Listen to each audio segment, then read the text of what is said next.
नमस्कार, मैं हूं भानु मौर्य। आप सभी का हमारे YouTube चैनल आस्था टेक्निकल खेती पर स्वागत है। तो दोस्तों, आज हम लोग हैं एक खरबूजे के प्लाट पर और आज हम लोग खरबूजे पर चर्चा करने वाले हैं एक अनुभवी किसान के साथ बने रहिए। आगे हम आपको मिलवाते हैं एक सफल किसान से जो बदलते मौसम में भी फसल को, जो इसमें होने वाली बीमारियां, इनमें होने वाले जो प्रभाव थे, काफी हद तक कंट्रोल किया है और एक बेहतर रिजल्ट ले रहे हैं। तो आइए उन्हीं से चलते हैं, जानते हैं कि इसकी खेती हम किस प्रकार से करें और इसमें क्या क्या सावधानी बरतें कि एक अच्छी फसल आप अगर सोच रहे हैं खरबूजा लगाने के लिए तो आप ले सकते हैं। सर नमस्कार। जी नमस्कार।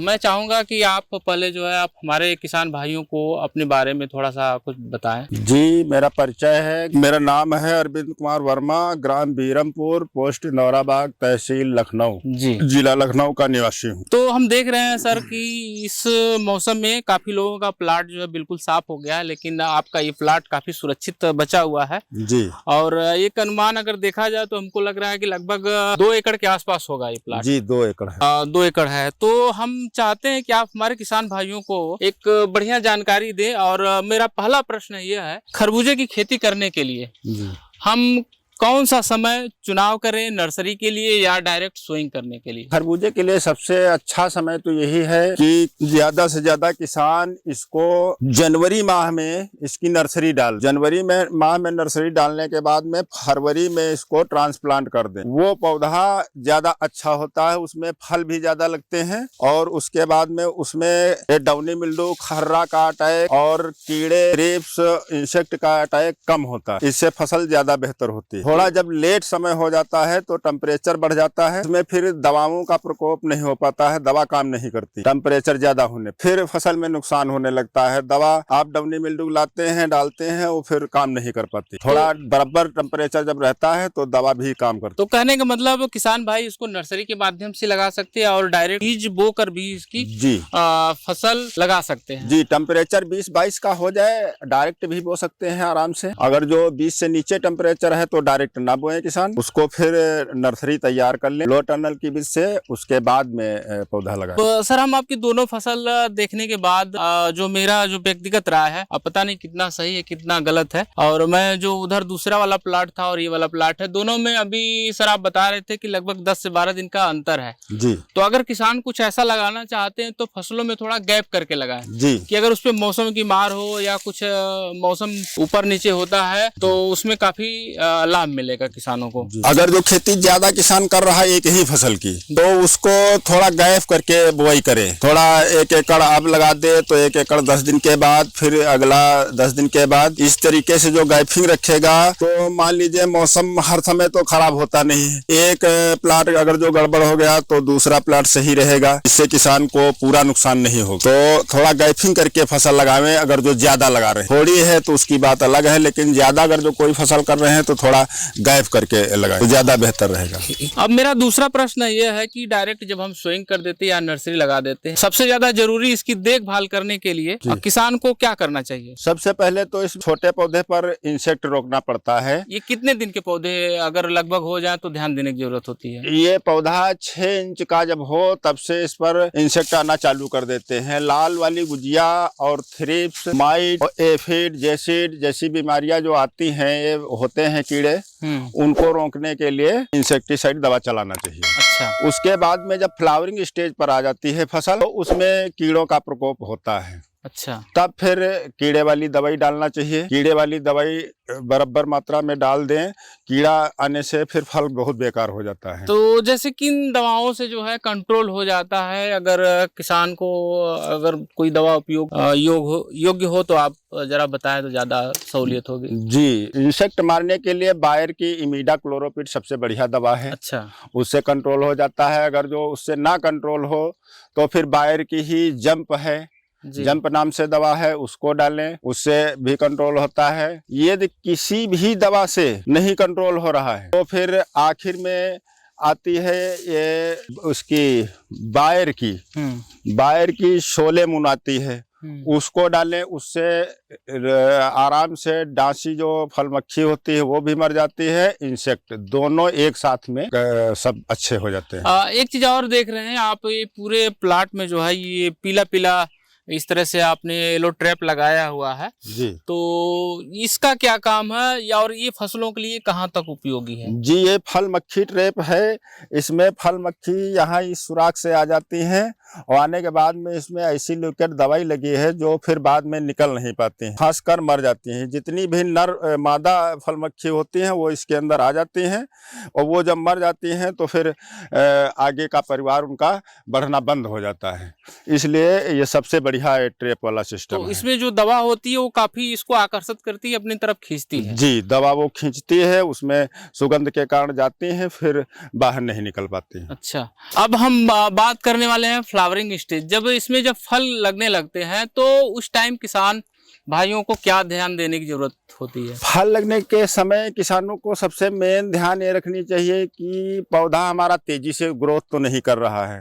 अगर जो फल लगने के समय फ्लावरिंग स्टेज पर पौधा अगर जो ज्यादा तेजी से ग्रोथ कर रहा है तो फल ड्रॉप होंगे। अच्छा। फिर बचेंगे नहीं फल, सब फल आते रहेंगे, मरते चले जाएंगे। अच्छा। इसलिए उस समय या तो थोड़ा पानी हिसाब से लगाएं, ज्यादा पानी की मात्रा न दें, उस समय कोई खाद न दें, उस समय कोई प्लांट ग्रोथ रेगुलेटर न दें, प्लांट को बढ़ावे ना, उस समय प्लांट ग्रोथ प्रमोटर न दें, प्लांट ग्रोथ रेगुलेटर दे दें, जिससे कि पौधा रुक कर बढ़े। जब रुक कर बढ़ेगा तो फल अच्छे आएंगे, अच्छे फरेंगे, ज्यादा लगेंगे। बात अब हम करने वाले हैं इसकी पौधों से पौधों की दूरी क्या होनी चाहिए, और जो आप ये दो नाली बनाए हुए हैं, एक नाली से दूसरे नाली की बीच की दूरी क्या होनी चाहिए? अब ये बेड बनता है जो उसके ऊपर पौधे लगते हैं, पौधे से पौधे की दूरी 1 फीट से 1.5 फीट के बीच में रखनी चाहिए। ठीक है। और उसके बाद में लाइन, ये जो नाले बने हैं, नाले से नाले की दूरी, पंक्ति से पंक्ति की दूरी होना चाहिए 10 से 12 फीट। 10 से 12 फीट। 12 फीट, जिससे कि दोनों तरफ से पौधा आकर के उसी में रहे, फल बढ़िया अच्छे से लगे। तो इसमें किसान भाइयों को खाद किस अनुपात में डालना चाहिए? खाद जब बेड इसके तैयार की जाते हैं तो बेसल डोज में 1 एकड़ खेत में कम से कम 1 बोरी DAP और 25-30 किलो पोटाश और 5 किलो रीजेंट या फोरेट या फोराडान, कोई भी एक कीटनाशक मिला देना चाहिए। अच्छा। उसके बाद में बेड तैयार करके मल्चिंग शीट लगा देना चाहिए।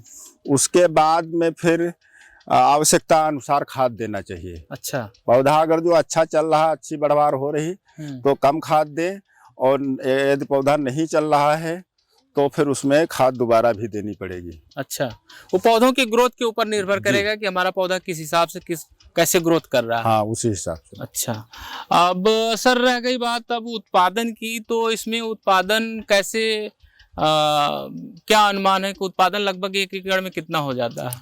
1 एकड़ में लमसम वही 10 टन के बराबर में जाता है। अच्छा, कम भी थोड़ा हो सकता है, ज्यादा भी हो सकता है, मौसम के हिसाब से निर्भर है। अगर जो सही मौसम मिला फलत के समय, फूल के समय, तो अच्छा उत्पादन होगा। 100 से 120 क्विंटल निकल सकता है, 10 से 12 टन। अगर जो मौसम खराब हुआ तब भी 70-80 क्विंटल तो जरूर ही निकलेगा। अच्छा जी। एक चीज और किसान भाइयों को समस्या होती है कि इसमें जो फल में कभी कभी क्या होता है, नीचे से गलन लग जाती है, पौधे नीचे से जैसे लगता है कि गल गए हैं, तो वो किस कारण से होता है? पौधे का डंठल जो गलता है तो अधिक नमी के कारण भी गल जाता है कभी कभी, तो उसको अर्धगलन रोग कहते हैं। तो उसमें दवाई की डेंचिंग फिर करना पड़ता है। खरबूजे की खेती में पानी अधिक नहीं देना चाहिए। अगर जो अधिक पानी दे रहे हैं तो जड़ खराब होगी, तो जड़ जब खराब होगी तो फिर डेंचिंग करना पड़ेगा। जैसे कि दवाई आती है थायोफेनाइट मिथाइल के नाम से, 70% है, उसको 2 ml दवाई 1 लीटर पानी के हिसाब से घोल तैयार करके डेल्चिंग 50 ml हर पौधे को दे देना चाहिए। अच्छा, हम फल के अंदर जो जैसे मान लीजिए नीचे देख रहे थे, अभी आपने हाथ में लिया हुआ था, तो उस फल में हम देख रहे थे कि गलन हो गई थी, तो वो किस कारण से हुआ था? वो ये सीड जो है तो थोड़ा देसी टाइप में है, कजरी इसका नाम है। इस खरबूजे का सिस्टम ये होता है कि इसका छिलका बहुत हल्का होता है। अच्छा, तो ये मिट्टी में जो टच हो जाता है, और टच होने के बाद जैसे मौसम में खराबी आई, बूंदाबांदी हो गई, तो पानी बरसा, उसके बाद में उसमें नीचे नमी उतर जाती है, ओस की नमी उतर जाती है। अच्छा। इससे नीचे वाला हिस्सा जमीन का भीग जाता है। इससे मिट्टी उसमें फल में चिपक जाती है। अच्छा। और चिपकने के कारण फिर नीचे से फल सड़ जाता है। अच्छा। ये खरबूजे में दिक्कत आती है। इसके लिए किसान अगर जो करे तो जमीन में नीचे जो बेड के बीच में जगह बचती है तो आराम से कोई खरपतवार डाल करके उसके ऊपर बेल कर सकता है। हाँ, जैसे पुआल हो गया, हाँ, या पुआल कोई है फसल का या अवशेष हो गया। सरसों वाली नरई है जी, कोई चीज डाल देना जी। ये जैसे हमने डाल रखा है अपने में, वह पुआल सब नीचे बिछाया हुआ है। तो किसान भाइयों, एक बेहतर जानकारी सर ने दी, और आप अगर खरबूजे की खेती करना चाहते हैं तो सर की बताई गई बातों को ध्यान में रखते हुए, और इस साल जो मौसम रहा इससे भी कुछ सीखने की ज़रूरत है। तो आप फसल में अंतर करके जो भी लगाना चाहते हैं तो दोनों के बीच में थोड़ा गैपिंग करके आप लगाते हैं तो काफ़ी हद तक आप उससे बच सकते हैं मौसम की मार से। और रिजल्ट आप लोगों के सामने है। एक बार पुनः मैं आपको दिखा देता हूँ।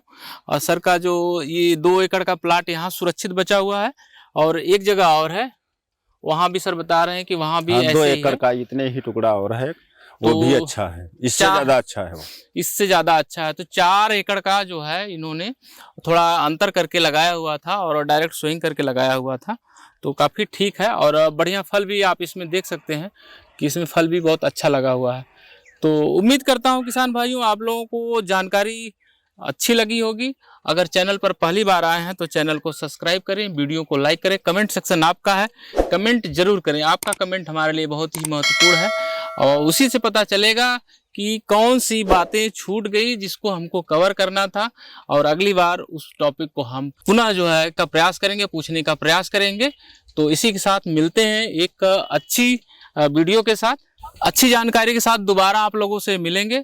आपका दिन शुभ हो। जय हिंद, जय भारत। सर आपका भी बहुत बहुत धन्यवाद।